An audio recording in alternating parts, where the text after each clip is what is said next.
Générique. Arrive in the canyon, that's where I long to be, with my three good companions, just my rifle, pony and me. Micro ciné, bonjour ou bonsoir, ça va dépendre de l'heure à laquelle vous allez découvrir cette nouvelle émission. Nous allons parler aujourd'hui d'un comédien, d'un regretté comédien français, réalisateur et producteur aussi, qui s'appelait Michel Piccoli. Pourquoi? Parce qu'il y a un livre, le voici, beau livre, ce qu'on appelle un beau livre, édité chez les éditions de La Martinière. Le sous-titre du livre, c'est Le génie du jeu, on va y revenir. Et le film, en plus d'être préfacé par Gilles Jacob et avec la participation de Ludivine Piccoli, le livre est écrit par Olivier Père, que vous connaissez, qui est déjà venu sur la chaîne à 2 reprises, je pense, pour parler de La chair et le sang et de Marco Bellocchio, si j'ai bonne mémoire. Et vous savez aussi qu'il est directeur général d'Arte France Cinéma et directeur de l'unité cinéma d'Arte France. J'espère que je n'ai pas dit trop de bêtises. C'est Comment parfait. allez-vous, Olivier? Ça va bien. Merci beaucoup, Samir. J'espère que vous aussi. Oui, très bien. Alors, je vais vous faire une petite confidence. Connaissant un peu, voilà, on va pas y revenir, mais je sais, enfin, moi, je vous lisais quand vous étiez à l'époque critique de cinéma, donc je vois à peu près le ou les cinémas qui vous questionnent. Mais peut-être que j'avais pas vu, ou enfin, pas assez vu, mais j'avais été surpris au départ quand j'ai vu que vous aviez écrit un livre sur Piccoli. Ah oui. Je ne savais pas que Piccoli faisait. Et en même temps, je me dis, c'est logique vu que c'est un comédien important. Non, parce Enfin, que voilà. j'ai peut-être que j'ai peut-être beaucoup écrit sur le cinéma américain, italien, Oui, asiatique. C'est peut-être pour ça que vous avez été surpris. oui, Mais je m'intéresse, j'aime beaucoup aussi le cinéma français, le cinéma oui, je sais. européen, le cinéma d'auteur. Européen. Et donc, Michel Piccoli, c'est quelqu'un qui a traversé tout ce cinéma-là, et qui est d'ailleurs aussi un peu traversé le cinéma italien. Exactement. Donc, finalement, c'est pas si surprenant que ça. Non, non, mais c'est une boutade, certes, mais c'est vrai Ouais, que ouais. après on irait. Non, mais je veux dire, oui, effectivement, vous vous intéressez à tous les cinémas, comme moi et comme normalement la cinéphilie. Mais je vous avouerai, je dis, tiens, Piccoli, pourquoi pas? Peut-être depuis que je suis à Arte, en fait, encore plus depuis que je suis à Arte, puisque Arte est une chaîne européenne. Donc, ça m'a amené peut-être à me replonger dans tout un pan du cinéma français. Que je n'avais pas forcément exploré quand j'étais plus jeune. C'est peut-être ça aussi.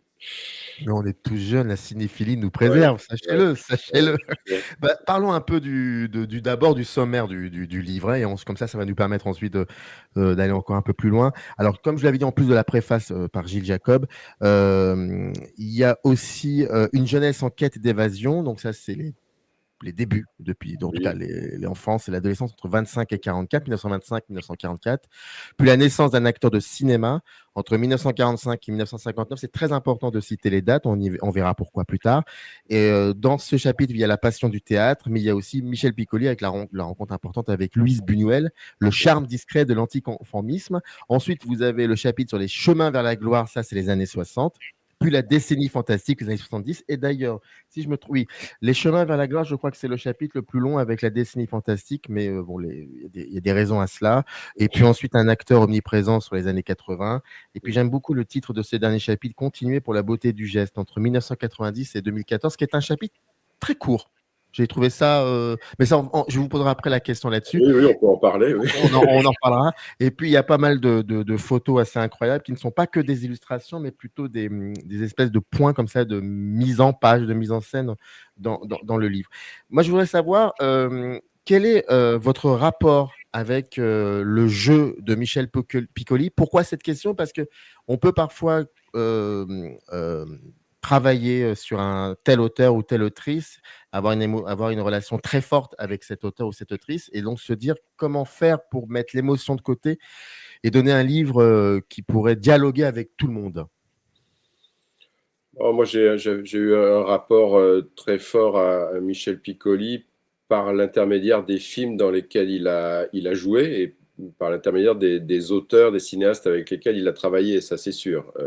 Parce qu'il avait on peut dire qu'il avait du goût, en tout cas qu'il choisissait bien ses films et c'est ce qui explique en partie pourquoi il a tourné avec autant de grands réalisateurs. Pas seulement pourquoi il a fait autant de films, parce que des acteurs qui ont joué dans des centaines de films, il y en a beaucoup. Là, bon, c'est pas des films qu'il a choisi au hasard ou qu'il n'a pas choisi. Après, pourquoi Michel Piccoli est un acteur intéressant, c'est comme je l'ai dit, en raison de ses choix, mais c'est aussi en raison de la richesse et de la diversité de son jeu. C'est pas un acteur monolithique.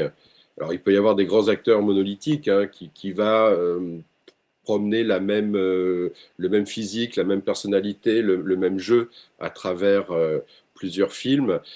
C'est plutôt un acteur caméléon, transformiste, très élastique, qui se coule dans les personnages, pas forcément par la transformation physique, mais par le jeu, un jeu qui est très très différent. Et c'est aussi un acteur qui a la particularité d'être aussi un comédien, ce qui n'est pas si fréquent que ça, c'est-à-dire que c'est un grand acteur de cinéma et ça a été un grand acteur de théâtre aussi, qui n'est pas si fréquent d'être aussi fort dans ces deux catégories. Et un acteur qui a aussi très bien compris, en tout cas qui a utilisé et qui s'est aussi exprimé par le jeu à la télévision, ce qui correspond à sa génération, à l'âge qu'il avait à un moment où la télévision était un vivier, un peu un endroit d'expérimentation, mais en tout cas, là où il a appris son métier, c'est au théâtre, ça c'est sûr, mais c'est aussi à la télévision. Donc, c'était toute cette richesse, toute cette diversité que j'avais envie d'explorer. Et parce que c'est le genre d'acteur où c'est pas vraiment intéressant de faire un livre biographique qui compile des anecdotes ou qui s'intéresse à sa vie privée ou à ce qu'il était dans la vie, mais c'est vraiment un acteur qui invite à faire un livre où on étudie presque cas par cas, mais en reliant les cas entre eux, ce qu'il a fait à travers tous les films dans lesquels il a joué et ce qu'il a fait avec tous les réalisateurs avec lesquels il a travaillé, à savoir que c'est un des acteurs qui est capable de construire une œuvre. Et on parle, voilà, Moulet a écrit sur la politique des acteurs, comment un acteur peut être aussi un auteur, en parlant du cinéma hollywoodien. Là, dans un autre univers qui est celui du cinéma d'auteur européen, je pense que Piccoli a vraiment fait œuvre. Voilà. Quand vous avez commencé à travailler sur son enfance, l'adolescence, en tout cas ses débuts, est-ce qu'il y a des choses que vous avez découvertes voilà, par exemple, moi, quand j'ai lu le livre, toute la partie liée, par exemple, à la Seconde Guerre mondiale, à la résistance, avec même une anecdote un peu. Enfin, voilà, on apprend certaines choses et on essaie de se dire est-ce que cette attitude-là, cette manière d'être au monde, est-ce que ça va il y aura des répercussions plus tard dans son jeu dans les années 50 et un peu plus tard avec les années 60 et 70? Est-ce que on peut dire que ce laboratoire-là, il avait été en lui déjà dans l'adolescence, dans ce qu'il a vécu? Oui, bah, de toute façon, comme je pense n'importe quel homme ou n'importe quelle femme, il y a beaucoup de choses qui s'expliquent par rapport à ce qu'on a été ou ce qu'on a vécu pendant les premières années de sa vie, l'enfance ou l'adolescence. Donc, quand je disais que j'ai pas voulu écrire un livre biographique, bien évidemment, il y a ce chapitre introductif qui est obligé quand même de poser les bases, de savoir d'où il vient avant de devenir acteur. Je me suis servi de son autobiographie. En tout cas, il avait écrit un livre de mémoire qui s'appelle Dialogues égoïstes, qui est épuisé, je crois, mais qu'on peut encore trouver d'occasion, où il se raconte. Et il raconte son enfance. Alors, c'est plusieurs choses intéressantes qui expliquent un peu voilà, pourquoi il est devenu Michel Piccoli, même si tout ne peut pas s'expliquer. D'abord, ça a été un enfant de remplacement, comme on dit. Ses parents ont eu un enfant qui est mort en bas âge, et ensuite, ils ont fait un autre enfant qui a été Michel Piccoli, qui était fils unique. Donc, je pense que quand on est né pour remplacer un enfant voilà, qui n'est plus, quand ça, je pense, soulève pas mal de questions par rapport à l'identité et de qui on est, et aussi peut-être l'idée d'être là pour une autre raison, qui est une raison désir d'avoir un enfant, enfin voilà, une question de remplacement, et donc d'exister, voilà. Et je pense que lui, il a voulu exister beaucoup plus qu'un être humain normal, c'est-à-dire exister plusieurs centaines, plusieurs milliers de fois en interprétant des rôles. Après, la guerre explique aussi son engagement politique, le fait d'être adolescent, de comprendre très vite ce qui se passe quand Hitler parle à la radio et ensuite quand il entend le discours du général de Gaulle. Très vite, il a eu des convictions qui étaient à gauche, et en tout cas, il a compris de quel côté il voulait être. Même s'il était trop jeune pour entrer dans la résistance, il a quand même eu ce désir, hein, ça l'a un peu titillé. Et puis, les années d'après-guerre en France, hein, les années 50, sont très marquées par des mouvements de gauche, par l'existentialisme, y compris et surtout dans le milieu ouvrier, mais aussi dans le milieu artistique. Donc, ce sera toujours un compagnon de route, hein, plus ou moins militant de la gauche. Et il restera fidèle au Parti socialiste, pas au Parti communiste, au Parti socialiste, mais il a milité pour des mouvements pour la paix qui étaient proches du PC dans les années 50, et puis il était dans des syndicats quand il était acteur. Et voilà, donc c'est vrai que c'est des choses qui construisent un homme et un acteur, un comédien, et puis y compris dans ses choix artistiques. Voilà, ses choix artistiques et ses choix politiques n'ont jamais été en désaccord, on va dire. Et puis, alors ce que j'ai appris, en fait, ce qui est plus étonnant, par contre, c'est qu'il n'avait pas la vocation. C'était pas quelqu'un qui, voilà, quand il était, il a eu quand même un début de vocation quand il a joué une pièce quand il était dans un pensionnat ou dans une école privée, je sais plus. Et après, c'est plutôt par désœuvrement ou un peu par errement. Et comme il n'était pas très bon à l'école, qu'il a raté son bac, il a sur le tard trouvé sa voie en tentant une école de comédien. Et ça a plutôt marché. Mais disons qu'il le dit lui-même, il n'était pas passionné par les grands textes, il n'était pas passionné par un acteur ou une actrice en particulier ou par des stars de cinéma. Ça s'est fait un petit peu par hasard, ça. Mais après, il a pris le virus très vite et il a beaucoup joué et il a vraiment commencé son métier, appris son métier, comme je le disais à la télévision, par rapport à la caméra, par rapport à la technique, mais sur le jeu, il a surtout beaucoup appris au théâtre, sur les planches. Et d'ailleurs, il a beaucoup travaillé, il a accédé à une certaine notoriété, d'abord au théâtre avant que ça soit au cinéma. J'essaie de retrouver une page dans laquelle... Oui, c'est ça. Parce que quand vous parliez du fait qu'il n'avait pas le virus et du théâtre,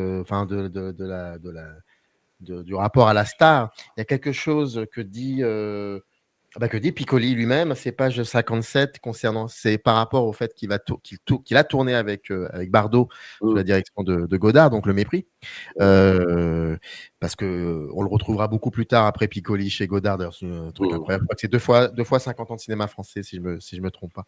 Et alors donc Piccoli écrit: dans mes rapports avec Brigitte, au contraire, je tenais d'abondants discours. Tout n'était entre nous qu'inflation de mots. Je menais une vie de collégien, de joueurs de cartes et de farceurs qui nous mettaient de bonne humeur. C'était mon côté lion portefeuille. On aurait pu trouver paradoxale cette attitude vis-à-vis de la créature de Dieu et donc de Vadim. Indigne de mon étiquette de Don Juan, séducteur aristocrate, j'ai fait de Brigitte mon meilleur copain de chambrée. Moi, j'ai l'impression que ce qu'il dit sur Bardot, hein, c'est exactement des années auparavant, son rapport comme ça... au cinéma, aux étoiles, des choses plutôt plus au cinéma qu'au théâtre pour le coup.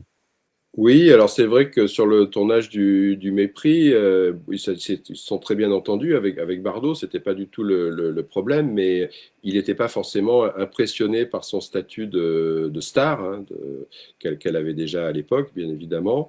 Ce qui est drôle, c'est qu'il avait quelques années, enfin presque 10 ans avant, il avait déjà tenu dans ses bras et donné la réplique à celle qui était le sex symbole des années 50, qui était Martine Carole. Donc il est vraiment passé de Martine Carole à Bébé.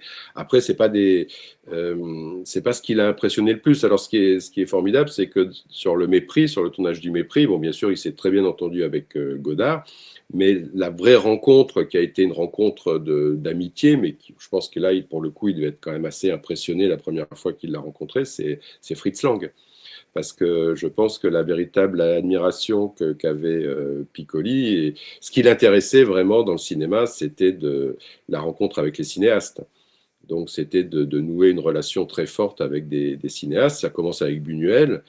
Même s'il a qu'un petit rôle dans French Cancan, je pense qu'ils sont restés ensuite très amis avec Jean Renoir, Hitchcock, Fritz Lang. Enfin, je ne sais pas si c'était un cinéphile au sens où on emploie ce mot aujourd'hui, mais il adorait les cinéastes, il adorait les grands cinéastes, il avait envie de travailler avec eux, et quand il les a rencontrés, ça a été une relation parfois d'égal à égal. Quand c'était des gens de la même génération, il y avait un rapport presque fraternel ou de double, comme avec Sauté ou Ferreri, mais aussi avec ses aînés, avec la génération d'avant, qui ont été un peu des maîtres ou en tout cas des amis avec lesquels il a noué une relation très, très forte, y compris ses débuts. Ses débuts, bon, il les fait avec Louis Daquin, qui lui confie son premier rôle important dans Le Point du Jour.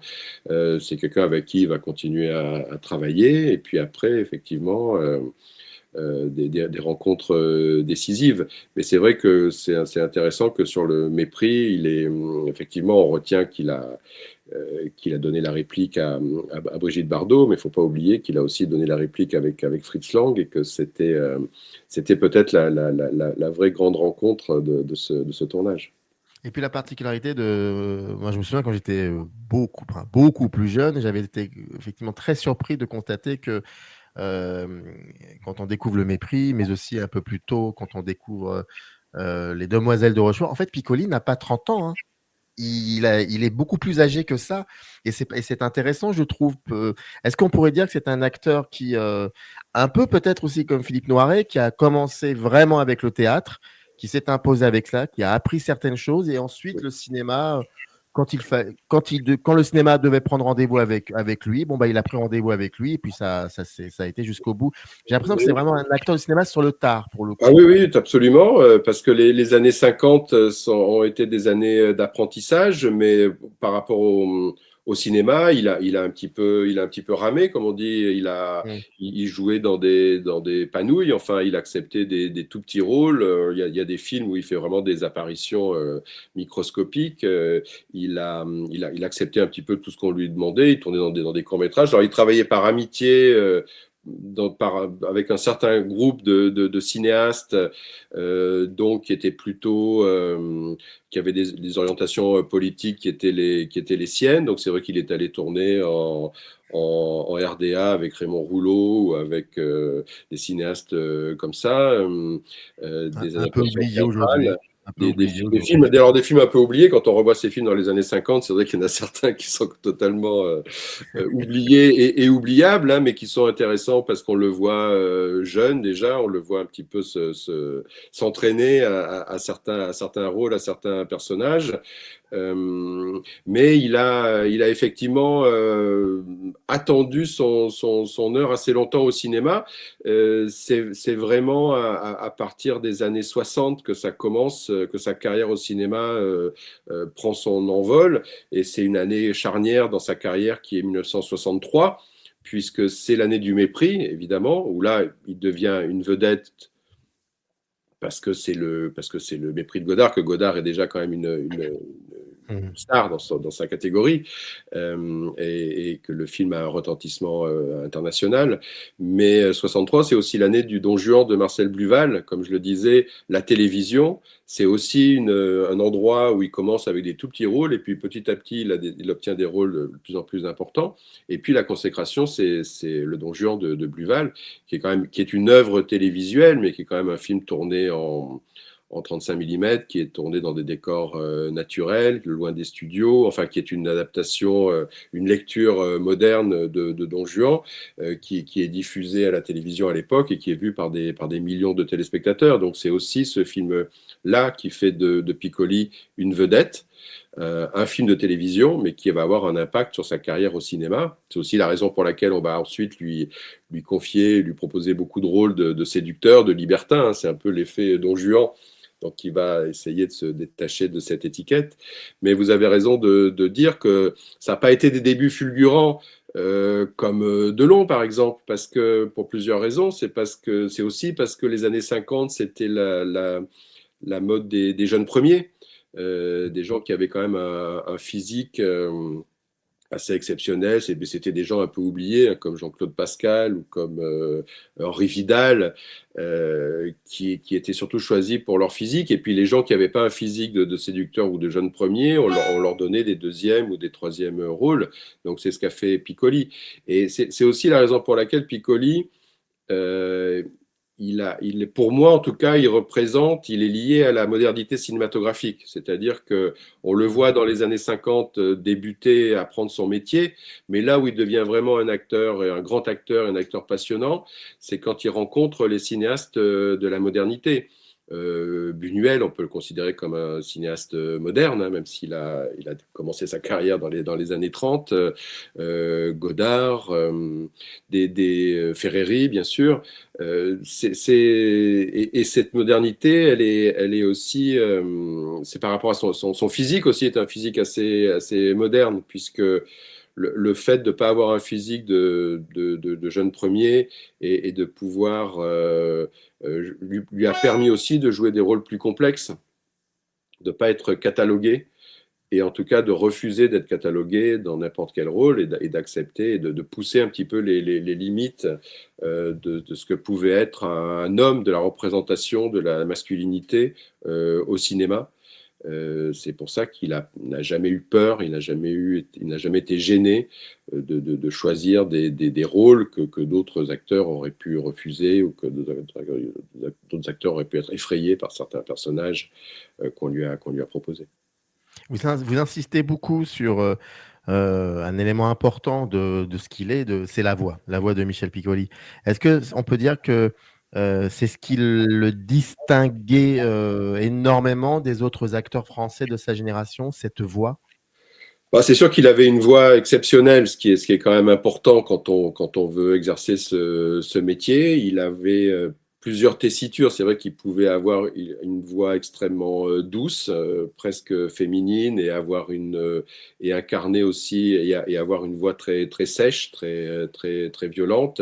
Ça correspond aussi à ce que je disais tout à l'heure, à la diversité de sa palette de jeux. C'est quelqu'un qui peut être dans une extrême douceur et dans une extrême violence, dans une grande sécheresse de jeu, un jeu très, très minéral. Il peut jouer des êtres d'une froideur et d'une cruauté ou d'une perversité absolue, et aussi des bouffons, des gens un peu clownesques. D'ailleurs, c'est vrai que j'ai été d'une certaine manière contraint d'avoir cette structure que vous évoquiez par chapitre un peu chronologique et de parler de Piccoli par période, parce que c'est vrai que chaque décennie explique quelque chose du cinéma de l'époque et de sa carrière. Après, j'aurais pu aussi faire le chapitre par rapport à ses registres de jeu et classer plusieurs personnages dans différentes catégories, parce que c'est évident que chez Piccoli, il y a le vampire, hein. Il y a beaucoup de personnages qu'on peut associer au vampire, le libertin ou le policier de Max et les ferrailleurs, ou plein de personnages comme ça très, très inquiétants, et le patron d'une étrange affaire, et qui ont vraiment une emprise sur les gens, une emprise un peu maléfique sur les gens, et perverse. Mais il y a aussi le monstre, le fou, le clown, le bouffon, et parce que l'idée de travestissement, de déguisement, revient beaucoup dans le cinéma, dans la filmographie de Piccoli. Après, c'est vrai que j'ai choisi l'ordre chronologique parce qu'il y a quand même une acmé, il y a un moment extrêmement, un point culminant dans les années 70-80, et puis des débuts et une fin qui sont aussi passionnantes par rapport à certains titres en particulier. Les années 50 sont celles qu'on connaît avec peu de grands rôles, mis à part quand même La mort en ce jardin, et puis de Buñuel, sa première rencontre avec Buñuel, et un film moins connu, mais quand on le revoit, on se dit que c'est presque un film programmatique où il y a beaucoup de ce que Michel Piccoli va devenir dans ce film. C'est Rafle sur la ville de Pierre Chenal. C'est un polar des années 50 où il joue un flic extrêmement ambigu et complexe sur le plan psychologique, et qui annonce ses personnages chez Sauté, par exemple, et qui aussi a tapé dans l'œil de Godard critique, puisque quand Godard était au Cahier, il avait écrit une notule, un petit texte très favorable au film, en écrivant entre parenthèses « Admirable Michel Piccoli ». Donc il s'est souvenu de ce film quand il l'a choisi pour Le Mépris. On dirait Truffaut, je crois, qui avait vu ça aussi chez Jeanne Moreau, non? Je me souviens plus si c'était Jeanne Moreau. Oui, mais quand ils étaient critiques, ils voyaient des films et ils repéraient des acteurs, c'est sûr. Ils faisaient leur casting. Ils avaient envie de tourner. Exactement, ils faisaient leur classique. Mais ça m'intéresserait enfin, ça m'intéresserait, je le sais, vu que dans le livre, il est écrit, donc je joue celui qui ne sait pas, mais ça serait intéressant pour le coup là de commencer à parler aussi des collaborations. Alors, on a un peu parlé de Buñuel, certes, mais ce serait intéressant plutôt Ferreri et Sauté, parce qu'on peut dire que ce sont peut-être deux cinéastes au style un peu différent pour le coup. Mais est-ce que la collaboration avec Marco Ferreri, déjà dans un premier temps, ça constitue un tournant décisif dans la carrière en tout cas dans le travail de Michel Piccoli? Absolument. Et d'ailleurs, vous citez ces deux cinéastes, Claude Sauté et Marco Ferreri. Alors, deux cinéastes qu'on ne peut pas, on ne peut pas imaginer deux cinéastes plus différents, Oui. a priori. Et en même temps, bon, il y a Michel Piccoli qui les relie, mais il y a aussi les personnages qui interprètent Michel Piccoli qui les relient, et il y a aussi la période. Donc, il va faire coup sur coup, là aussi, deux films très différents, mais qui sont des marqueurs importants dans sa carrière et dans le cinéma de l'époque, qui sont les choses de la vie de Claude Sauté et Dillinger est mort de Marco Ferreri. Il les fait à très peu de temps d'intervalle. Je crois qu'il fait d'abord les choses de la vie. Marco Ferreri, c'est Marco Ferreri qui demande à le rencontrer. Voilà, il va le voir à Paris. Alors Marco Ferreri, c'est un cinéaste italien, milanais, mais qui a commencé par faire des films en Espagne, et qui ensuite a fait fait dans les années 60 déjà des comédies très noires, voilà, très grinçantes en Espagne et en Italie. Et quand il lui propose Dillinger est mort, et il a que 3 ou 4 pages, enfin il a pas vraiment écrit de véritables scénarios, et il lui parle très peu parce que c'est pas un personnage très, très bavard, mais Piccoli dit oui tout de suite. Enfin, en tout cas, il est tout de suite très intéressé par sa proposition. C'est évident que quand Ferreri va voir Piccoli, c'est parce qu'il a vu Le Mépris. Enfin, c'est par rapport à Godard, parce que c'est une époque où Godard a quand même une influence très forte sur toute une génération de cinéastes qui viennent un peu après lui, que ça soit dans plusieurs pays du monde, que ce soit notamment en Europe, en Pologne, en Espagne, en Italie. Il y a des cinéastes qui sont très inspirés par Godard, et Ferreri est un cinéaste qui est dans le prolongement de ce que fait Godard. Et Dillinger est mort, je pense que beaucoup de gens ont vu ce film. C'est un film capital du cinéma moderne, et c'est un film qui est aussi un film de l'après 68, de qu'est-ce qu'on fait avec les idéologies, avec les utopies de 68, et c'est un film, pour aller rapidement sur le thème de l'aliénation et de la déconstruction de ce que c'est qu'un homme bourgeois qui a réussi, qui est bien installé dans la vie, mais qui, le temps d'une soirée, va totalement se déconstruire, se réinventer, briser progressivement toute la banalité, mais en même temps la banalité ritualisée d'une soirée banale et quotidienne. Donc il rentre chez lui, il se fait à manger. Sa femme a pris des somnifères, elle est à moitié endormie, et il trouve par hasard un revolver, un Colt, qui aurait appartenu au gangster Dillinger. Donc voilà, mais la manière dont Ferreri travaille, en observant comme ça des moments de la vie quotidienne, mais ça rejoint beaucoup déjà ce qu'il y avait dans les scènes de ménage, les scènes de la vie quotidienne du mépris, par exemple, où on voyait un couple se disputer, prendre un bain. Tout ça était assez similaire. Et c'est un rôle aussi programmatique pour Piccoli, puisque Piccoli, c'est aussi quelqu'un qui va se débarrasser de tout ce qu'il peut y avoir d'encombrant dans la masculinité, dans la virilité. C'est un personnage qui se déshabille, au sens propre, au sens figuré, mais aussi au sens propre, qui finit en pagne avec des bijoux. Enfin, il n'est plus vraiment ni homme ni femme, et il va commettre un meurtre, tuer sa femme, et partir dans une aventure tout à fait hypothétique. Donc ça, c'est Dillinger est mort, et c'est un film qui est passionnant parce que ça parle de l'aliénation, qui est un thème quand même assez à la mode à l'époque déjà, et c'est aussi un film qui par sa forme cherche à déconstruire le schéma du cinéma classique, du cinéma hollywoodien, un peu comme avait commencé Godard. Il y a des cinéastes à la suite de Godard qui vont continuer cette déconstruction du cinéma classique avec une forme expérimentale où il n'y a quasiment plus de dialogue, il n'y a plus que de l'observation et une mise en scène un peu comportementaliste d'un personnage qui s'achemine vers une forme de disparition. Alors, souvent, la disparition chez Ferreri, c'est la mort, hein, c'est le suicide, c'est l'anéantissement. Là, c'est une disparition qui laisse relativement plus pas d'espoir, mais de chance peut-être au personnage. On n'en sait pas trop. Mais en tout cas, c'est un film passionnant, et c'est un film qui va avoir un énorme retentissement critique, pour le moins, qui va dérouter, qui va scandaliser, qui va choquer, comme beaucoup de films de Piccoli. Piccoli, on peut aussi dire que c'est l'acteur par qui le scandale arrive, mais ça va prolonger, enfin en tout cas, cette relation va se prolonger avec plusieurs films importants avec Marco Ferreri.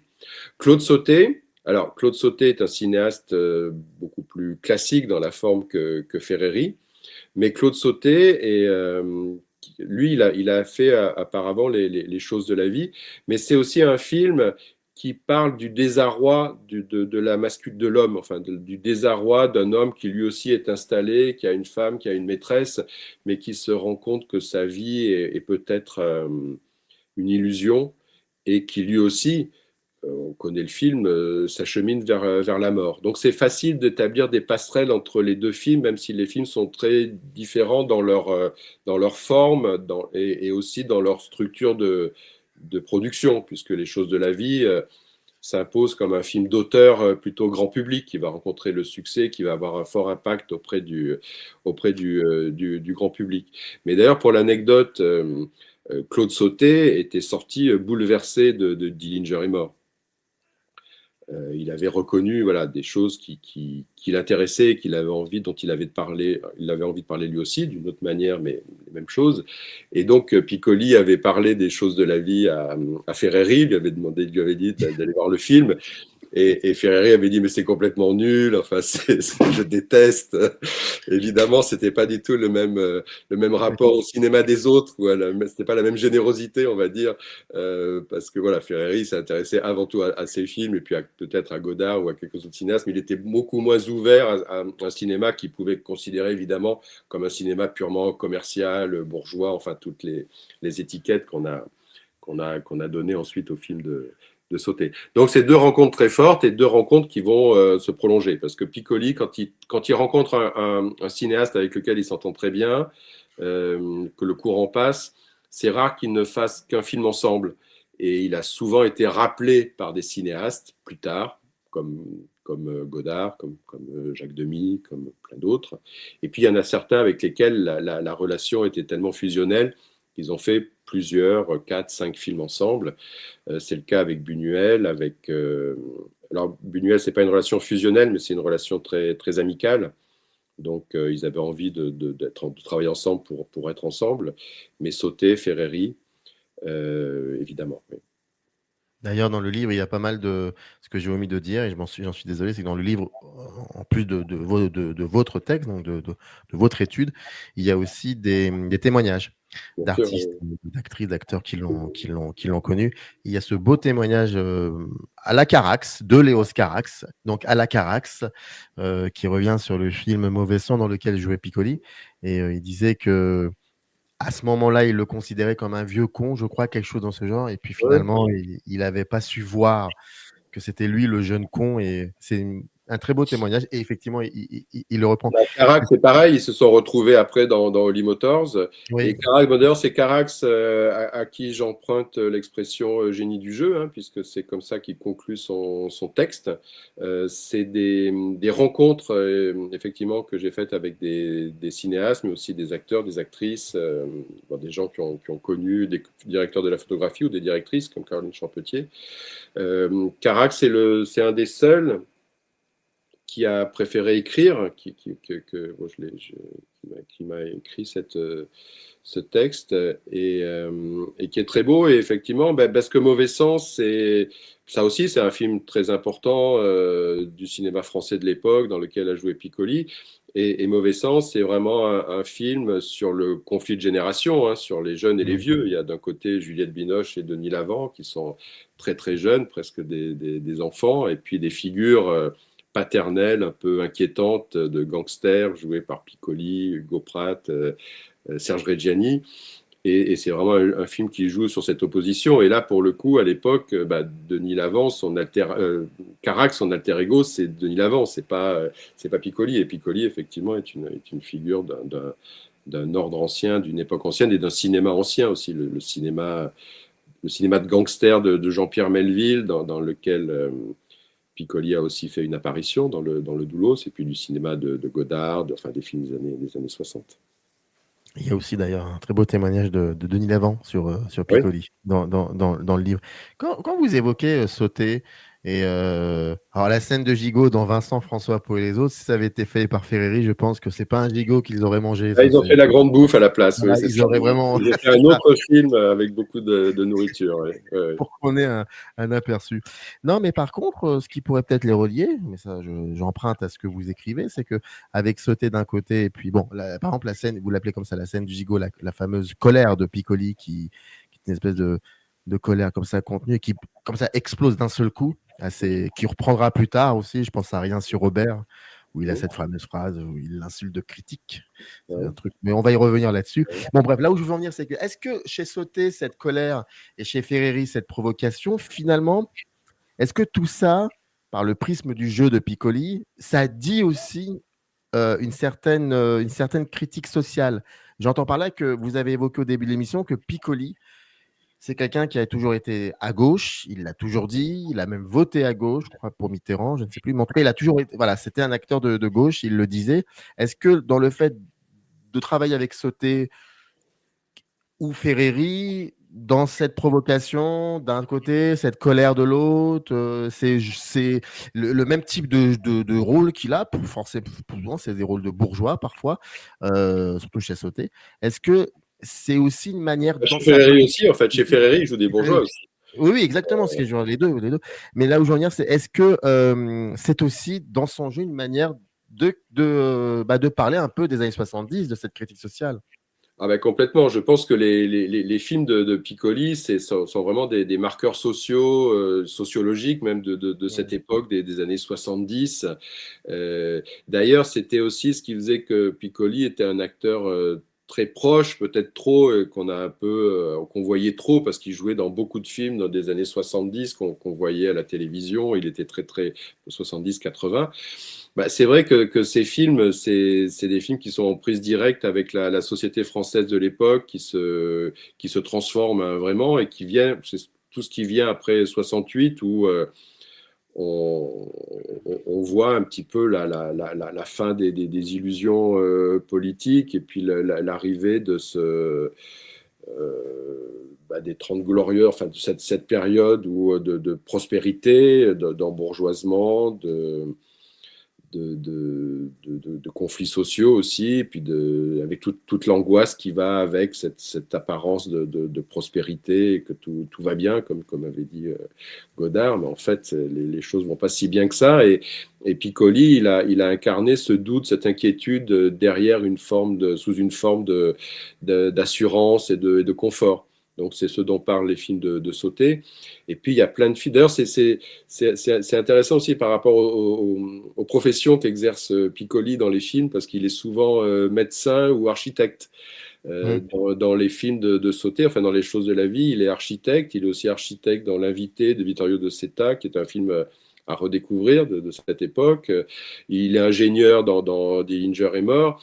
À chaque fois, il joue un petit peu quand il joue des ingénieurs ou des architectes, c'est un métier qui est censé représenter la construction ou la reconstruction d'une France qui va vers l'avant avec un nouvel urbanisme, une nouvelle façon de vivre, de loger dans des habitations plus modernes, de s'habiller. Voilà, toute cette modernité, mais là pas la modernité artistique ou cinématographique, mais là, cette modernité économique, voilà, ce libéralisme qui a le vent en poupe à l'époque. Donc oui, il y a beaucoup de films qui sont des commentaires politiques, plus ou moins cachés, plus ou moins dissimulés, jusqu'à des films qui sont pour le coup des vrais films politiques, ce qu'on a appelé la fiction de gauche, qui vient du cinéma italien, mais qui va aussi se décliner en France, avec les films de Boisset, de Jean-Louis Bertuccelli, de Ruffio, de Giraud, qui sont des films là aussi très ancrés dans leur époque par rapport à la manière dont on fait du cinéma politique. C'est-à-dire que c'est un cinéma politique, mais qui utilise des moyens qui sont ceux du cinéma commercial. Et c'est quelque chose qui vient du cinéma italien, qui a été un peu déformé, caricaturé, qui est parfois qui donne lieu à des œuvres plus ou moins réussies. Mais Piccoli, il a quand même pas mal participé à ces films-là. Et il a aussi participé, c'est ça que je dis, les deux à la fois, ou toujours un peu partout, là où il y a des choses intéressantes, un cinéma politique, pour le coup, beaucoup plus radical, que ce soit chez Ferreri, mais par exemple un film comme Thème Rock de Claude Faraldo, qui là est vraiment un brûlot anarchiste qui fait tout exploser, qui envoie tout en l'air, là, y compris la parole. C'est un film où il n'y a plus de parole, il y a simplement des gens qui font des cris ou des borborigmes, enfin un langage constitué d'onomatopées.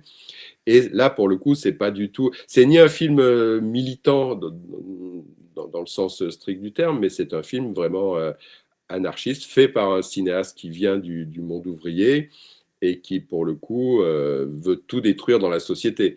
L'ordre établi, la police, la famille, toutes les règles civiles et morales qui font qu'une société tient debout, pour une sorte de retour à la préhistoire, à un monde archaïque. Mais c'est ça qui est incroyable, c'est que lui, Faraldo, voit la possibilité d'intégrer dans ce film complètement fourre-tout. Il faudrait qu'un jour je fasse une émission sur ce film, mais il faudrait déjà se procurer le film parce que c'est pas évident. D'ailleurs, le photogramme que vous mettez dans le livre montre bien que c'est pas évident de trouver les un film droits ont l'air un petit peu perdus de ce film. Ouais, ouais. Mais de se dire que voilà, c'est-à-dire que Piccoli parle à tout le monde, comme par exemple pour Faraldo. Il dit oui, je peux le mettre dans mon film. Je sais que je peux le mettre, alors qu'il vient de chez Sauté. Faraldo, alors Piccoli, déjà il vient pas. Enfin, Piccoli, comme je disais, il peut tout jouer. Et Faraldo, il se souvient peut-être que le premier grand rôle de Piccoli, c'est un rôle de mineur. Il joue un mineur dans Le Point du jour de Louis Daquin. Et Piccoli, c'est quelqu'un qui a beaucoup joué les bourgeois, les architectes, les médecins, les flics, enfin les gens qui représentent un ordre établi. Et ça, il le fait de manière politique, c'est-à-dire qu'il le fait pour montrer ce qui se cache ou toutes les fissures qu'il peut y avoir derrière cet ordre établi Et il a quand même l'intelligence, quand il fait des films politiques, de ne pas se donner le beau rôle du preux chevalier ou du justicier, du journaliste. Non, il va jouer justement, il va jouer les laquais du pouvoir, il va jouer les flics corrompus, les flics tortionnaires ou les grands patrons véreux. En tout cas, Piccoli, il peut jouer un ouvrier, il peut jouer un prêtre. Il a beaucoup porté la soutane, il a beaucoup joué des rôles de personnages de l'Église.